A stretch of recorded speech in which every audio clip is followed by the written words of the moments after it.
Shalom, saudaraku yang terkasih di dalam Kristus. Mari kita berdoa minta pimpinan daripada Tuhan. Ya Allah, kami datang kepada Engkau bersyukur karena Engkau telah memberikan kekuatan buat kami. Kami mau merenungkan kebenaran firman-Mu, kiranya Engkau berbicara bagi kami semua. Di dalam nama Tuhan Yesus kami berdoa. Amin.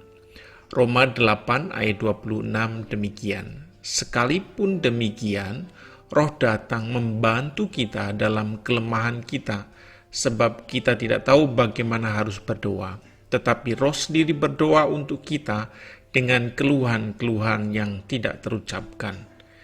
Saudaraku yang dikasihi oleh Tuhan, firman Tuhan hari ini memberikan penghiburan dan harapan bagi setiap orang percaya. Di dalam hidup ini kita seringkali menghadapi kelemahan dan keterbatasan. Terkadang kita merasa tidak tahu apa yang harus kita lakukan atau bagaimana kita harus berdoa di dalam situasi yang sulit. Tetapi Allah dengan anugerahnya memberikan Roh Kudus untuk membantu kita. Roh Kudus bukan hanya sekadar hadir untuk memberikan dukungan moral, tetapi dia aktif campur tangan di dalam hidup kita. Ketika kita berada dalam kelemahan dan tidak mampu menemukan kata-kata yang tepat di dalam doa, Roh Kudus hadir untuk menolong di dalam doa-doa yang tidak terucapkan di hadapan Allah. Roh Kudus mengetahui kebutuhan dan kerinduan terdalam hati kita, bahkan ketika kita tidak dapat mengungkapkan dengan kata-kata yang tepat. Saat-saat ketika kita merasa lelah, terluka, atau terjebak di dalam kebingungan, Roh Kudus hadir sebagai penolong kita. Dia mengetahui segala sesuatu tentang kita dan dia mampu mengerti dan mengasihi kita dengan sempurna. Roh Kudus adalah sumber kekuatan, hikmat, penghiburan.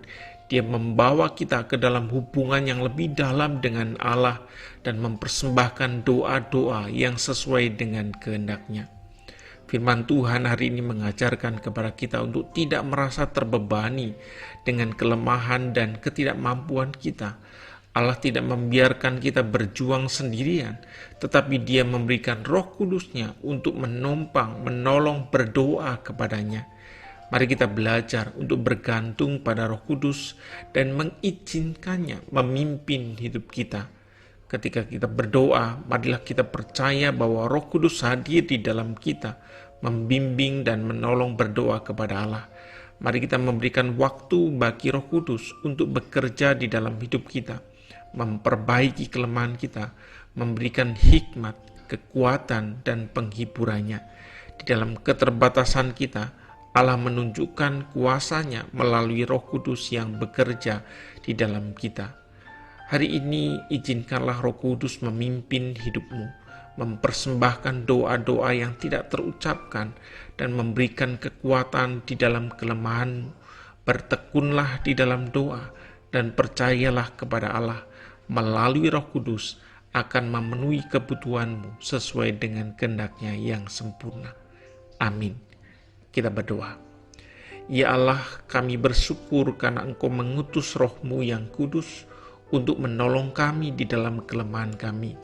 Kami percaya Engkau mendengar bahkan ketika kami tidak mampu mengungkapkan dengan kata-kata yang tepat.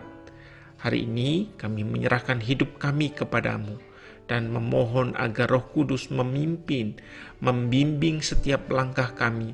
Berikan hikmat, kekuatan, dan penghiburan-Mu dalam setiap situasi yang kami hadapi. Berkati kami ya Tuhan, dan kuatkan iman kami di dalam hidup yang dipimpin oleh Roh Kudus. Engkau adalah sumber segala kekuatan dan penghiburan, dan kami percaya bahwa Engkau menuntun kami di sepanjang jalan kehidupan ini. Di dalam nama Tuhan Yesus kami berdoa. Amin.